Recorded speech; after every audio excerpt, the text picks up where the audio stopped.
नमस्कार. मालिकेच्या आजच्या भागामध्ये आपल्याला पाहायला मिळणार आहे अक्षय आणि रमा यांच्या नात्यामध्ये असणारा जबरदस्त ट्विस्ट. अक्षयने नक्की काय केलेलं आहे हे आपल्याला या व्हिडिओमध्ये पाहायला मिळणार आहे. तर इकडे आता मुकादमांच्या घरी बाप्पाचं आगमन होत असतं आणि बाप्पाची मूर्ती तिथे पडत असते तेव्हा रमा ती सावरायला येते आणि अक्षयला साथ देते.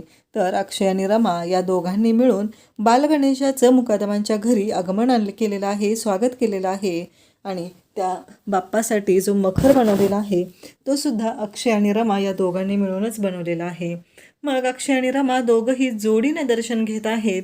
म्हणजेच अक्षयची म्हणजे रमाची इच्छा पूर्ण होत आहे. हे प्रत्येक वर्षी रमा खूप छान असं बाप्पाचं आगमन करत असते. मागच्या वर्षी रमाने ठरवलेलं होतं की आपण आपल्या घरी बाप्पाचं आगमन करूया आणि तसंच केलेलं होतं आणि बाप्पाची मूर्ती घरी आणलेली होती. पण आता हे दुसरं वर्ष होतं आणि आत्ताही तेच करायचं आहे असं रमाने ठरवलेलं होतं आणि बालगणेश आणायचं हाही विचार रमानेच केलेला होता.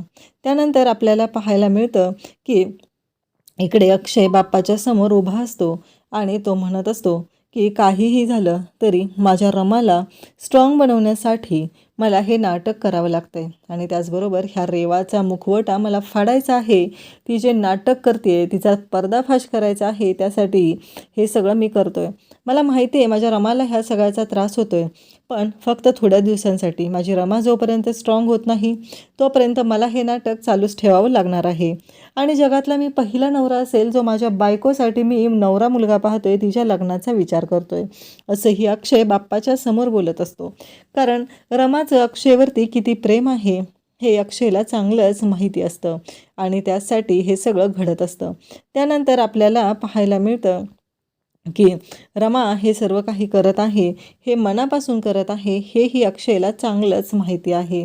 त्याचबरोबर अक्षय हे सगळं करतो आणि त्यामुळं रमामध्ये जो बदल होणार आहे तो अक्षयला हवा आहे.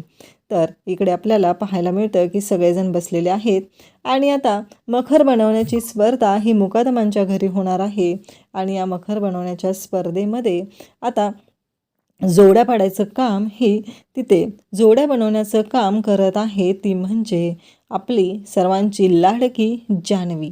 जान्हवी मनापासून हे सर्व करत आहे आणि त्याचबरोबर जान्हवी हे सगळं जेव्हा करत असते त्यावेळेस आपल्याला हेही पाहायला मिळतं की जान्हवीने मुद्दामूनच अभिच्या जोडीबरोबर म्हणजे अभिला पार्टनर म्हणून तिने इकडे पाठवलेलं आहे, ते म्हणजे रेवाला आणि अक्षयची जोडी बनवलेली आहे ती रमासोबत. मग ती सर्वांना सांगते की अक्षय आणि रमा यांची जोडी असेल.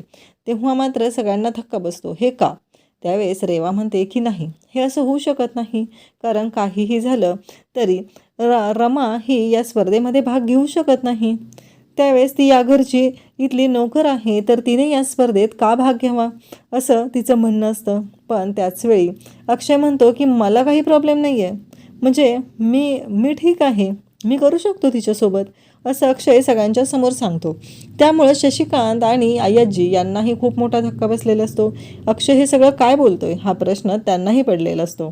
परंतु अक्षयने मान्य केलेलं असतं. अक्षय म्हणतो असं पण माझी ती मैत्रीण झाली, आता मला काहीच प्रॉब्लेम नाही आहे तिच्याबरोबर आणि अक्षय खुशी झालेला असतो. अक्षयचं असं म्हणणं असतं की काही का असे ना, आता रमासोबत माझी जोडी आहे ना तर ठीक आहे, आम्ही दोघं मिळून करू काय करायचं आहे ते, असं अक्षयचं म्हणणं असतं आणि अक्षय या गोष्टीचा मनापासून स्वीकार करत असतो. त्याला काहीच हरकत नसते, कुणी काहीही सांगितलं तरी त्याला काही फरक पडत नसतो. तो या जोडीसाठी तयार असतो, म्हणजे रमा आणि अक्षय यांची जोडी मखर बनवणार असते. त्यानंतर जान्हवी आणि त्याचबरोबर रमाकांत काका, सीमा आणि आनंद, त्याचबरोबर रेवा आणि अभि अशा जोड्या ठरलेल्या असतात. त्याचबरोबर इकडे आपल्याला पाहायला मिळतं की शशिकांतची पण जोडी असते. आता शशिकांत काय मखर बनवणार हे आपल्या सगळ्यांनाच माहिती आहे. इकडे अय्याजी म्हणते की आता तुम्ही सगळ्यांनी तयारीला लागा आणि नंतर मी सगळ्यांचं तिथे काउंट करणार आहे, कोण जिंकणार आहे ते ठरणार आहे, असं अय्याजींनी ठरवलेलं असतं. आणि आता सगळेजण तिथे मखर बनवण्याच्या तयारीत असतात. प्रत्येकाने जोरदार तयारी केलेली असते, साहित्य आणलेलं असतं, आपल्याला जे हवं आहे ते करायचं आहे असं सगळ्यांना वाटत असतं आणि त्याच पद्धतीनं तयारी सुरू असते. शशिकांत म्हणतो बरोबर आहे मयुरी, मी कसं आहे छोट्या छोट्या गोष्टींमध्ये आनंद कसा मिळवायचा हे शिकवलेलंच नाही आहे ना, त्यामुळेच हा त्रास होतो आहे मला, हे मला चांगलंच माहिती आहे, असं तो बोलत असतो. आणि त्याचवेळी मयुरी म्हणत असते पण बाबा मला ना कळतच नाही आहे काय बनवायचं, त्यावेळी शशिकांत पत्त्यांचा तिथे कॅट असतो तो घेतो आणि म्हणतो, बघ आता आपलं मखर कसलं भारी बनणार आहे, असं तो म्हणत असतो. आणि त्याचबरोबर इकडे आनंद आणि त्याचबरोबर सीमा दोघंही मखर बनवत असतात. सगळेजण खूप आनंदात असतात. पण त्याचवेळी आपल्याला पाहायला मिळतं की हे मखर बनवताना शशिकांतचे मात्र वेगळेच नखरे सुरू असतात. आणि इकडे सीमा विचार करत असते, खरंच बरं झालं की हे मखर बनवण्याच्या स्पर्धेमध्ये रमा आणि अक्षय यांची जोडी आली, म्हणजे त्यांना दोघांनाही बरं वाटलं असेल असं सीमाला वाटत असतं. आणि हा मखर आपला छान तयार होतोय याही गोष्टीचा आनंद होत असतो. अक्षय आणि रमा एकत्र आहेत हे खरंच खूप छान वाटत आहे. पण इकडे आनंद म्हणत असतो की आई मला कळतच नाही आहे, कधी कधी अक्षय ना वेगळंच वागत असतो गं, म्हणजे त्याला काही आठवत नाही असं वाटतं. म्हणजे 2 वर्षाचा त्याचा मेमरी लॉस झाला आहे आणि कधी कधी असं वाटतं की हे सगळं तो मुद्दाम तर करत नाही आहे ना, म्हणजे त्याला सगळं आठवतं आहे आणि तो नाटक तर करत नाही आहे ना, असं मला वाटतं. असं इकडे आनंद सीमाला सांगत असतो. सीमा म्हणते, नाही रे, कळेल आपल्याला नंतर, असंच ती बोलत असते. इकडे जान्हवी मात्र रमाकांत काकांबरोबर मखर बनवत असते. पण तिचा इंटरेस्ट हा तिथे सेल्फी काढण्यामध्येच असतो. ती अजिबात काही मदत करत नाही, फक्त काकांना सेल्फी काढायचा असतो आणि ते सगळं लाईव्ह करत असते. म्हणजे तिचा सोशल मीडिया अकाउंट आहे त्याच्यावरती तिला सगळं पोस्ट करायचं असतं. इकडे अक्षय आणि रमा यांचीही तयारी जोरदार सुरू झालेली असते. अक्षय आणि रमा दोघंही जोरदार तयारीला लागलेले असतात. तेही मनापासून हे सगळं करत असतात. आणि त्याचबरोबर आपल्याला पाहायला मिळतं ते म्हणजे रमाला अक्षय म्हणत असतो, हा काय पसारा लावून ठेवला आहेस तू, मला कळेल का जरा नक्की तुला काय वाटतंय ते. असं तो जेव्हा बोलतो तेव्हा रमा म्हणते, पसारा काय, काहीतरी करायचं आहे म्हणल्यावर एवढा पसारा तर होणारच आहे ना. पण अक्षय म्हणत असतो, तू बंद कर गं तोंड, किती बडबड बडबड करते, मला ना कळतच नाही आहे नक्की करायचं काय आहे. तेव्हा रमा म्हणते, बासो किती बोलचाल तुम्ही, नक्की काय चाललं आहे तुमचं. आणि तुम्ही ना उकडलेला बटाटा आहे आणि ते पण अर्धवट कच्चा, म्हणजे तो पूर्णपणे शिजलेला पण नाही आहे, असं ती अक्षयला बोलत असते. अक्षय म्हणत असतो, काय म्हणालीस तू. तेव्हा रमा म्हणते, हो, उकडलेला बटाटा, तोही अर्धवट कच्चा, हेच म्हणाले आहे मी, असं अक्षयला ती सांगत असते. अक्षय मात्र वैतागतो आणि तिथली सेलोटेप घेतो आणि रमाच्या तोंडाला लावतो आणि रमाला म्हणतो की बस, बोलू नकोस आता, कारण एकतर काही सुचत नाही आहे काय मखर बनवायचं आहे आणि तुझं हे सगळं काय चाललेलं आहे, असं अक्षय बोलत असतो. त्याचवेळी रमा म्हणत असते की तसं काही नाही आहे हो, तुम्ही काहीतरी वेगळाच अर्थ काढताय, असं ती बोलत असते. त्यावेळेस अक्षय म्हणत असतो की नाही, आता कळतच नाही. आणि तेवढ्यातच अक्षयने तोंडावर चिकटपट्टी लावलेली असते आणि रमाने ती चिकटपट्टी काढते आणि ती म्हणते अर्था, आणि इकडून अक्षय पण ओरडतो अर्था.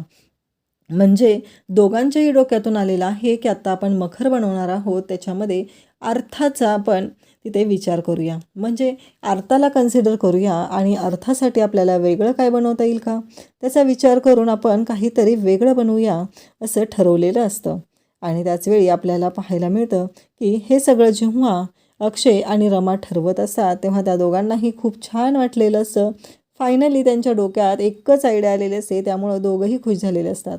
तेव्हा रमा अक्षयला सांगत असते, मागच्या वर्षी ना झाड बनवलं होतं आणि त्या झाडावरती घरातील सगळ्यांचे फोटो लावलेले होते, म्हणजेच त्या फोटोंमुळे आपल्या सगळ्यांच्या आठवणी एकत्र आलेल्या होत्या, हे सगळं रमा सांगत असते. पण अक्षयला काही आठवत नसतं. ती अक्षयला म्हणत असते, बरोबर आहे, तुम्हाला काय आठवणार आहे या सगळ्यातलं, असं ती बोलत असते. अक्षय मात्र म्हणत असतो, काय चाललं आहे तुझं.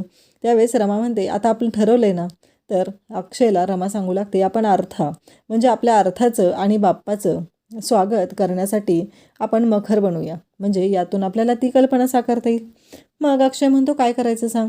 तेव्हा रमा म्हणते, पाळणा, आपण पाळणा बनवूया, म्हणजे आपण पाळणा बनवूया आणि बालगणेश आणूया, म्हणजे एकाच वेळी आपल्याला अर्थाचंही स्वागत करता येईल आणि बाप्पाचंही स्वागत करता येईल. अर्थालाही छान वाटेल, अर्थाही खुश होईल, ती छान मस्त रमेल या सगळ्यामध्ये, कारण तिचा पहिला बाप्पा आहे ना.